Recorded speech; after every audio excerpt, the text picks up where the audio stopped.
দর্শক, আজকে আমরা এমন এক শ্রেণীর মানুষদের গল্প আপনাদের কাছে তুলে ধরবো যাদেরকে আমরা দেখতে পাই শুধু রেল স্টেশনে আসলেই, যাদের কাজ মানুষের ব্যাগ বহন করে ট্রেনে তুলে দেওয়া, যাদেরকে আমরা পেশায় বলি লেবার অথবা কুলি কাজ। দর্শক, এই মানুষগুলোর জীবনযাত্রা কেমন, কিভাবে তারা তাদের জীবন অতিবাহিত করে, আজকে সেগুলোই মূলত জানার চেষ্টা করব। দর্শক, চলুন আমরা তাদের মুখ থেকে শুনে আসি। আমি মনে করি কর্মজীবন হলো বড় জীবন। কর্মের উপর আর কোনো জিনিস নেই। আমি যাই কিছু করি না, কর্ম হইলো আগে। আমি তো চুরি করি না, আমি তো কোনো কিছু করি না, আমি কর্মজীবনে কর্ম করে খাই আর কি। এটা আমার কাছে অনেক ভালো।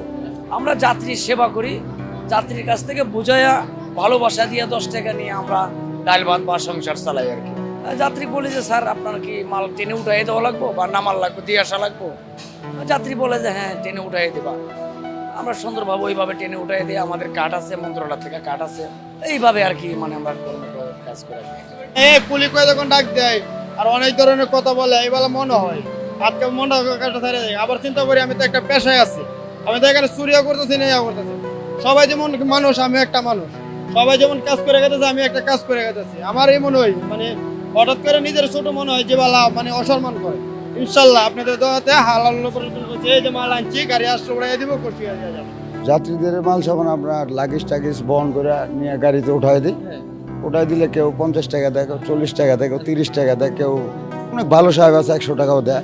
এইভাবে চলছে। তো সপ্তাহে দু একদিন কষ্ট হয়ে যায় আর কি। কত বছর ধরে আছেন এই পেশায়? আছি 3 বছর ধরে। 3 বছর ধরে আছেন। কখনো খারাপ লাগে যে কুলির কাজ করছি? হ্যাঁ, খারাপ লাগে না, কাজ করতেছি, মানে কোনো মতো জীবন যেমন চলতেছি। আগে কি করতেন? আগে কাজ করতাম রড সিমেন্টের দোকানে। এই কাজটা আমাদের মালপত্র আলি সয় সালামতের মানুষের কাছে পৌঁছায় দেওয়া, এটাই হলো স্বাভাবিক। ইনকাম কেমন হচ্ছে? হয়েছে আলহামদুলিল্লাহ, মোটামুটি দিন পাত চলে আর কি। মানে এটা কি আসলে কন্টাক্ট করে নেন নাকি আসলে যে যেমন দেয় সে তেমন কাজ? যে যেমন দেয়, ভালোবাসে। যদি কেউ 10-20 টাকা বেশি দেয়, এটা তো ভালোবাসার জন্য আর কি। গাড়ি আসবে, গাড়ি আসলে আমরা গাড়ি পাস দেবো। যদি মালামাল উপরে যদি নেওয়া লাগে তাহলে আমরা মালামাল পৌঁছায় দিয়ে আসবে আর কি। পেশা কেন ছোট মনে হয়? আমরা চুরি তো করে খাই না যে পেশা আমাদের ছোট মনে হবে, তাই না? আমরা তো কাজ করে খাই, রুজি করে খাই, কেন আমার ছোট মনে হবে? কাজ কাম করতেছি, আল্লাহ চলাইতেছে, দুইলা ডাইল ভাত খাওয়াইতেছে। যে পরিমাণ ইনকাম হয় সেটাতে কি পরিবার চলে? হ্যাঁ, আল্লাহ চলাই। আপনাদের কাজটা কি মূলত? কাজটা আমরা যাত্রীর সেবা যত্ন করি, মাল চাল নামাই, মাল চাল উড়াই, এই খুশি হয়ে দেয় যে যত দেয়। জোর জবরদস্তি না? না, মানে আপনারা তো অনেক কম বয়স, এই পেশায় আসলেন কেন? এই পেশায় আসছি, ফ্যামিলির অনেক সমস্যা। অন্য অন্য কাজে যাইতে পারতাম, ফ্যামিলির সমস্যা আছে, তার জন্য এখানে আসছি। এখানে যে ইনকাম হচ্ছে সেটাতে পরিবার চলছে? ইনশাল্লাহ চলছে। প্রতিদিন কেমন টাকা ইনকাম করতে পারেন? এই 400-500 টাকা, 600 টাকা এটা দিয়ে পরিবার চলছে? চলছে। কখনো মনে হয় কিনা যে এই পেশা আসছে, এই পেশাটা অনেক ছোট বা খারাপ পেশা, এমন মনে হয় কখনো? মনে হয় না, এই ভালো লাগছে, করছি, এরকম চলতেছে আর কি।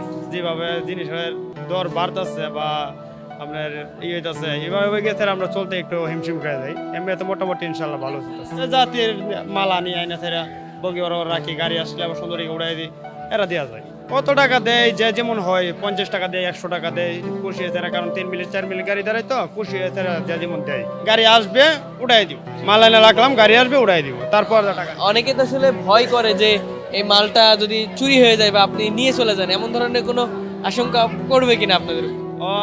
এদের জন্য আমরা এখানে নাম্বার দেওয়া আছে, এখানে আমরা কার্ড আছে, পরিচয়পত্র দেওয়া আছে, সম্পূর্ণ আছে। যেমন আপনার দেখা গেল এই যে আমাদের একটা কার্ড আছে, এটা আমরা পরিচয়পত্র কার্ড। তারপর কাগজ জমা দেওয়া আছে, যদি কোনো সমস্যা হয়, মাল যদি হারায় যায়, বাইরে যায়, গেছে এখানে হলে আমরা নাম্বারের লোকের কাছে থেকে মাল হারাই গেলে এখানে গেছে আপনার আছে অফিস, মাস্টার অফিস, হলে তাহলে মাল বাইরে যাবে। এই পেশায় আমি আসছি 7 বছর।